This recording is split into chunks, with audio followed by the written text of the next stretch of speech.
যুব তৃণমূল কার্যালয়ে ভাঙচুরের অভিযোগে উত্তেজনা ছড়ালো জলপাইগুড়ি শহরের ৩ নম্বর ওয়ার্ডের দিঘল বাজার চত্বরে।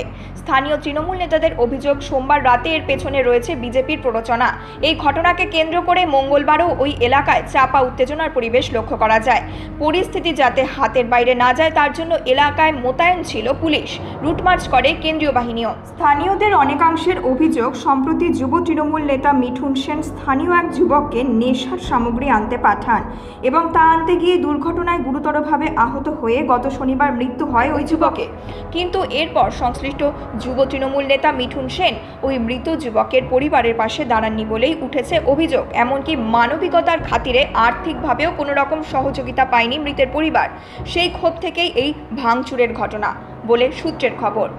বিষয়টি নিয়ে ওয়ার্ডের তৃণমূল কাউন্সিলর স্বরূপ মণ্ডল বলেন, যুব তৃণমূল কংগ্রেসের যে কার্যালয় আছে সেটি ভাঙচুরের খবর পেয়ে আমরা রাতে সেখানে গেছিলাম। আমরা পরিস্থিতি শান্ত রাখার জন্য এলাকাবাসীর কাছে আবেদন রাতেই করেছি এবং পরবর্তী সময়েও আমরা এলাকার মানুষের কাছ থেকে একটা বিশদ রিপোর্ট চেয়েছি, সেটা আসবে। আর এটুকু বলতে পারি যে দেখুন, কোনো দলের কার্যালয় ভাঙাটাই আমরা কিন্তু সমর্থন করি না, সেটা বামফ্রন্টের কার্যালয় হোক বা অন্য যে কোনো দলের কার্যালয় হোক। তাই তৃণমূল যুব কার্যালয়টি ভাঙার এই ঘটনাটির আমি তীব্র নিন্দা করছি। তবে এটা ঠিক যে ওখানে আমাদের স্থানীয় মানুষ যারা আছেন তাদেরকেও আমি আবেদন রাখছি যে তারা এলাকায় শান্তি বজায় রাখার জন্য সচেষ্ট থাকুন।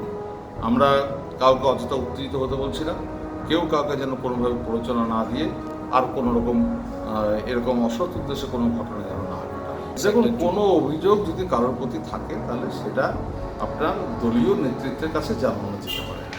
তো সেক্ষেত্রে সেটাই পথ, সেটা না করে আপনি দলীয় কার্যালয় যদি সেটা ভাঙচুর হয় তাহলে সেটা নিন্দাজনক না। যিনি মারা গেছেন তিনি অ্যাক্সিডেন্টে মারা গেছেন বলে আমাদের কাছে খবর আসে এবং আমরা যেভাবে প্যারামাউন্ট নার্সিং বা নর্থ বেঙ্গল মেডিকেল কলেজ আপনারা যেরকম সহযোগিতা দরকার আমি সেটা কাউন্সিলর হিসেবে সেখানে সহযোগিতাটা করে দিচ্ছি। দেখুন, আপনাকে তো বলেই দিলাম, কোনো অভিযোগ থাকলে সেটা দলীয় নেতৃত্বের কাছে বা উচ্চ মহলে জানানো যেতে পারে। তাহলে আপনি একটা কার্যালয় বা একটা দলীয় কার্যালয় সেটা ভাঙাটা ঠিক নয়। জলপাইগুড়ি থেকে দিব্যেন্দু সিনহার রিপোর্ট, নিউজ মেট্রো।